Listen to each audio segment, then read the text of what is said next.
Alex, you might as well smoke this. Recovery. Recovery. Recovery. God bless you abundantly. We have a song for the Super Eagles of Nigeria. We have to do it before talking about anything else. Straight, my brother. Let's go. It shall be permanent. It shall be permanent. What the Lord has done for you, Nigeria, it shall be permanent. Oh my Lord, it shall be permanent. Nigeria, it shall be permanent. What the Lord has done for you, it shall be permanent. Let's prophesy. It shall be permanent. More goals, it shall be permanent. Prophesy, my Lord. More wins, it shall be permanent. Prophesize. If you continue like this and keep on playing like this, you win the AFCON. We prophesy. Ghana is not there, so just win it. Move on. Move on and win. Move on. You will qualify to the World Cup. Spirit now. Move on. You will qualify to the World Cup. Move on, my brother. It shall be permanent. My brother. If you believe, comment, it shall be permanent. It shall be permanent, my brother. It shall be permanent. It shall be permanent. Now, I want us to talk about the Super Eagles. Yesterday, look, they played so well, and in fact, their last two games, they have really shown us that the Super Eagles are back. Thank you. That one, they are back. Looking at that performance alone, in 2 games, they have scored a lot of goals. Yeah. So they are back, and I like that. Now, I want us to talk about certain things that happened after the game, and also the final on Sunday against Congo. It's not going to be an easy game, but I still believe what Lord has started, He's going to finish. So it should be permanent. It will be permanent. So guys, before we jump into it, don't forget to like, subscribe, and also turn on notification. My name is Adam. You can call me Ebuka, and I'm doing this video with Chanana Chinedu in the building. So guys, quickly, let's jump into it. Now, I want to ask you. Currently, Victor Osimhen has 31 goals with the Super Eagles of Nigeria. Do you think he goes on to beat the record that has been set and become Nigeria's all-time top goal scorer? Goes on. He's going to beat that record because Rashidi Yakin, may he so rest in perfect peace, has 37 goals and Osimhen 31 goals. And when a player like Osimhen, he 6 goals shy away from you, you know what is happening. It can even happen on Sunday. That I'm saying, I can even happen on Sunday. You score 2 hat-tricks in a game. You break the record. I'm sure by the time the AFCON ends, then either Osimhen is equaling the record or he's breaking it. Yep. Because with the power, with what Osimhen is going now, it's crazy. Bro, the record here is inside, and as it's inside, he's going on to grab it. And I think if you are not careful, he's going to double. Because 37, he can score 70 something before he hang his boots. Because that guy is a goal machine. He's just scoring here and there. Because you have a guy almost 26 years. To have 31 goals for his country, that tells that guy is crazy. It's crazy. And the fact that in their last 2 games he scored 5 goals. You should just tell you what he's all about. Imagine the next game. Yesterday had a bad game. You see, that's my thing. Yesterday he had a bad game and scored 2 goals. Imagine he has a good game. Yesterday, if he had a good game there, I think he would have scored 4 or 5. He would have scored just in the first half. In the first half, he would just have scored 4 goals in the first half. A hat-trick, a 4-trick, a 5-trick, and a 6-trick. It is happening. Now, in that game, he missed a lot of chances, but then he was able to redeem himself. Now, after the game, he held an interview and spoke about that, and this is what he said. He says, just like today, when I missed the kind of opportunity, I was asking my teammates if we were going straight to penalties or we had extra time. Then they told me we have extra time, and I said to them, I'm sorry, I am going to correct it. Now he was referring to that last minute chance. That he said I missed a sitter. If you listen to the real interview, he said I missed a sitter. With his pedigree, he knows that chance, he should have buried it. There's no excuse. So I'm just happy that he's taking account for himself. This is one thing I like about Victor Osimhen. The fact that he's taking accountability that, look, I did not do well in that circumstance. As a forward, the whole team expects me to score that. And as a defender, maybe I was expecting you to also defend. But as a forward, I've not done my job. So he told them immediately 90 minutes, you know what? I'm going to rectify the issue. I'm very, very sorry. And guess what? In extra time, 2 goals. 2 goals for Victor Osimhen. I get why he took off his shirt. Yeah, he did just that.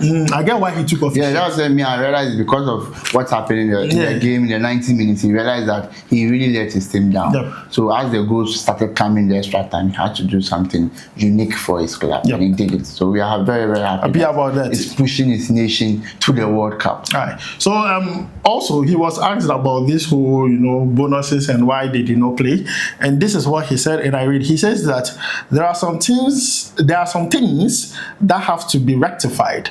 I have to say big kudos to the NFF president. He swiftly came into the picture and got it sorted, which is fine and good. Now we have come and won the game. Everything is resolved. We go back to our hotel and try to see if we can get it done. Can they get it done? Okay. Oh, I think they'll get it done. Beating DR Congo will not be easy at all. I think DR Congo is a tougher opposition than Gabon, but it's the way Nigeria are playing now, and they are creating chances here and there. I expect them to beat DR Congo because they want it more. You can see from the zeal and the players and their dedication and all that stuff. So we are hoping that to win that game and qualify for the intercontinental playoffs. It shall be permanent. It shall be permanent. Shall be permanent. Already started it. Yes, so yes. It shall be permanent. Yes. So guys, that is it with Victor Osimhen. But then that is not all.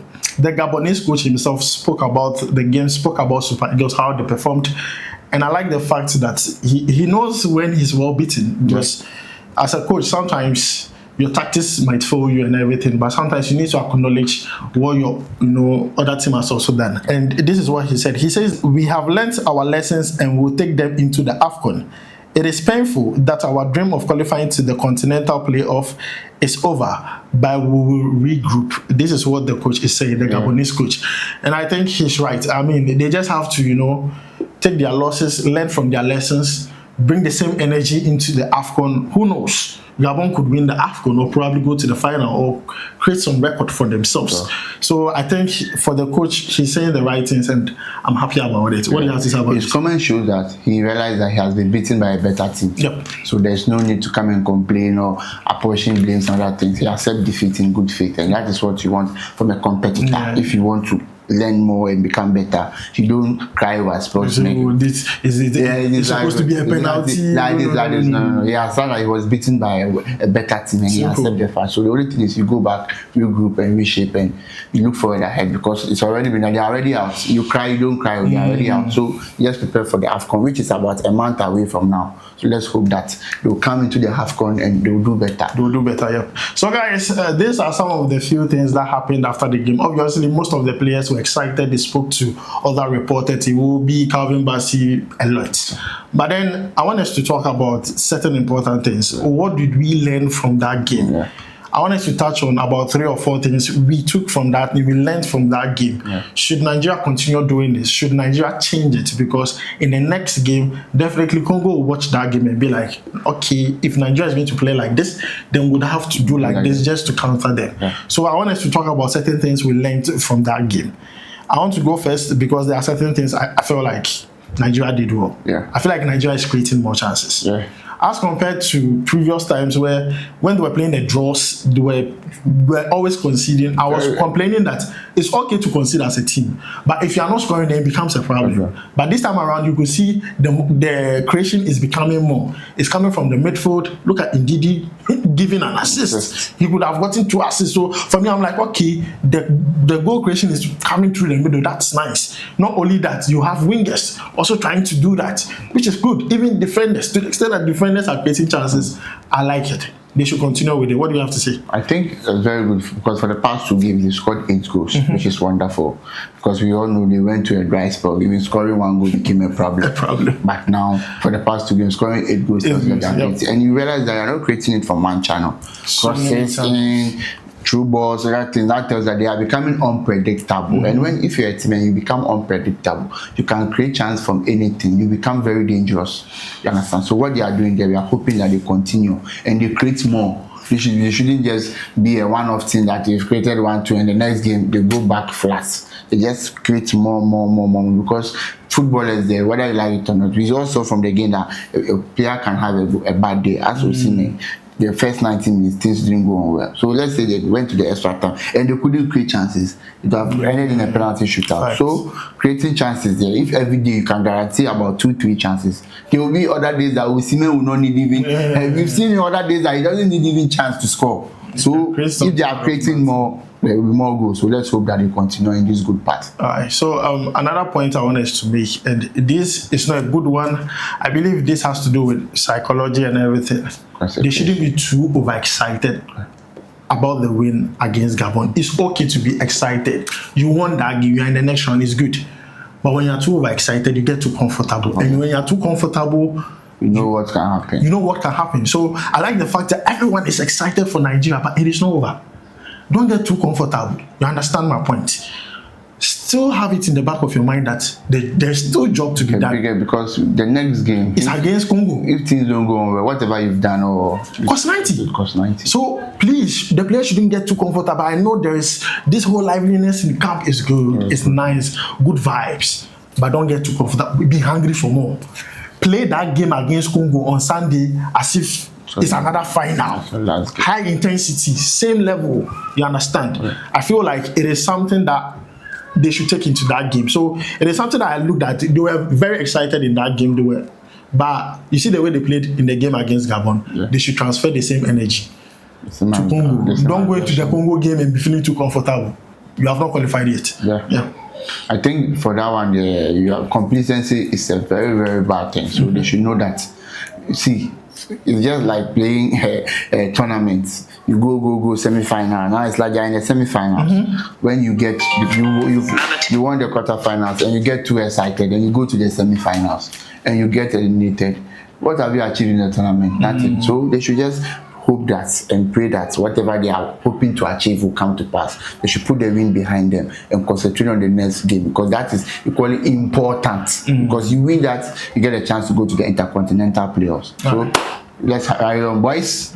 I'm waiting for you guys. You should stop the enjoyment and concentrate on training. Yep. So another point we touched on the last time was Nigeria conceding in the dying minutes of games.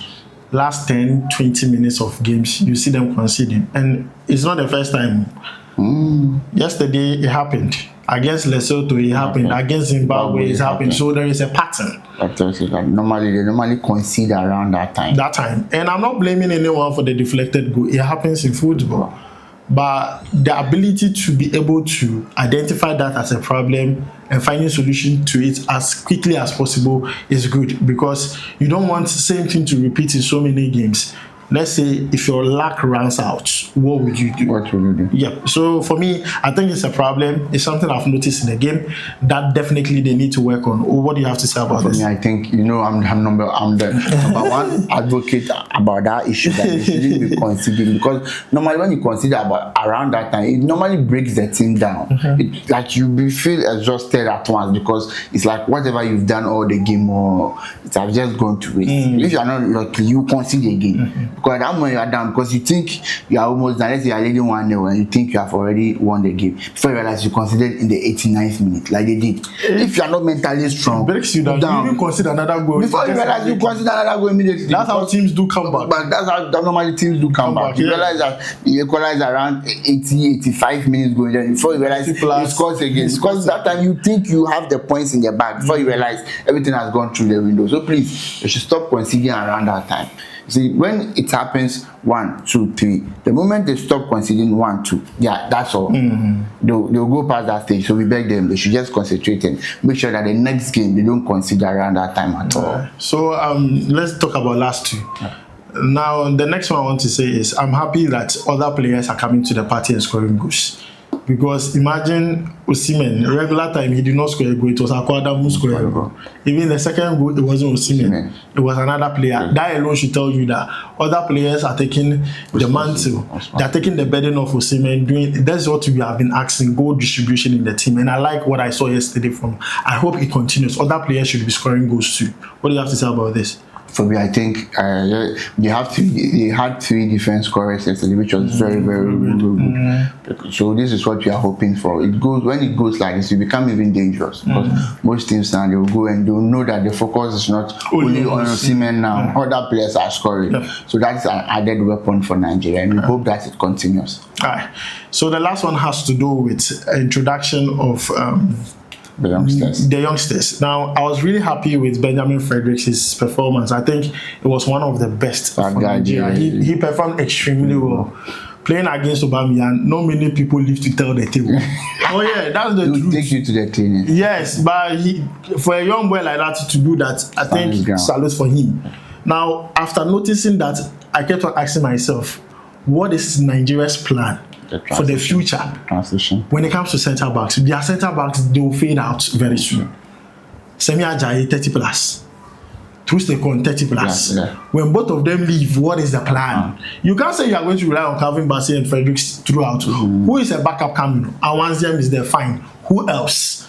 You need to bring new players. I like the fact that Benjamin Fredericks was well scouted. I wish and I hope another player similar like him, because the player, he's not only a centre back, he's multifunctional.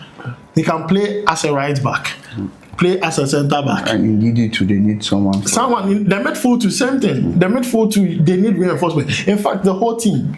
Like, you need to start looking for, okay, who is replacing this person, who is replacing that person. It is really going to help, because I feel like after Nigeria, definitely they are going to go to the World Cup. So after the World Cup 2026, a lot of players are going to hang their boots and stuff. So what is the plan? Now, this is the time that you need to start planning. As much as this is more in future terms, it is something that I took from that game. I'm like, Benjamin Frederick, he's doing well. He's just one player, very young. Imagine we have Benjamin Fredericks like 3 in the team. Wow. That would be so good. Because you realize Ndidi is a destroyer, but at the same time it's a controller. That's why sometimes we are complaining, the coach should change him because he has got a yellow card. But you realize that guy, what he was doing, Oyadeka and things are very good, but Oyadeka is not a controller. He's just a destroyer. But Ndidi can give you both. So you saw it. He was moving forward, was back, he knows when to do. You see, but Oyadeka is not that type. So that is the difference. So that is the difference between Ndidi and Onyadeka. That is why the coach didn't want to take Ndidi out, because if you bring another player in, can play the number 6 role, but can he control the midfield? Maybe no. That's why the coach kept him on, because I know a lot of you were complaining, were wishing that they took him off because the yellow card, and he went into 1 or 2 tackles too. So we were just hoping that he didn't go into any aggressive tackle again. So they realized that they didn't have a like for like replacement. That is why he keep on to play. So now I'm sure Ndidi is almost 30 years or he's 30 plus. So there should be a search for his replacement fast, so that they can give him rest and other things, so that he will not exert himself too much. You understand? And you know the thing, we have to give credit to the coach for keeping Ndidi on. I mean, most of the times people do not understand why coaches do certain things. The coach really did well, and so far he has played in this World Cup qualifiers. He has 7 games for Nigeria. He has not lost 1. He's the best coach for them. As much as people were like, "Oh, we need a Nigerian coach," the coach has to be a Nigerian head. Please, you have seen he's working. He's doing so well. And I believe at the AFCON, I'm repeating it again, Nigeria, if they continue like this, they'll win the AFCON. Ghana is not there, so I'm tipping Nigeria to win. For me, if Ghana is not in anything, I want Nigeria to win. Yeah, I want Nigeria to win, seriously. If you don't know, I was born in Nigeria. Yeah, Chanana was born in Nigeria. I was born in Nigeria. Yeah, for those who don't know, Chanana was born in Nigeria. I came to Ghana when I was 6-7 years old. I came to Ghana. My father was working in Nigeria, so I was born there, and later on he came back to Ghana, so I had to follow him. But I'm a full Ghanaian, but I was born in Nigeria. That's why my love for Nigeria is on a different level. Sharply. So guys, this is where we are going to end it. Definitely we are going to bring you more updates. The next game for Nigeria is against Congo. Congo beat Cameroon by 1-0. Definitely we are ready for any opponent. Bring them. We are ready. We are ready for any opponent. at this point, the way Nigeria is playing, if you like bring Brazil, But you know what? they will collect. Congo, they'll just come and go. Yeah, they'll come and go. Yeah, Congo. Yeah, You'll just come and go. They'll come and go. Yes. So, guys, we'll make sure to bring you more updates concerning that, our own preview, how Nigeria can win that game and all. So, please, thank you for watching this video. My name is Adam. You can call me Ebuka. I did this video with Chanana Chinedu in the building. So, guys, thank you for watching. We'll see you in the next one. Goodbye. We go right.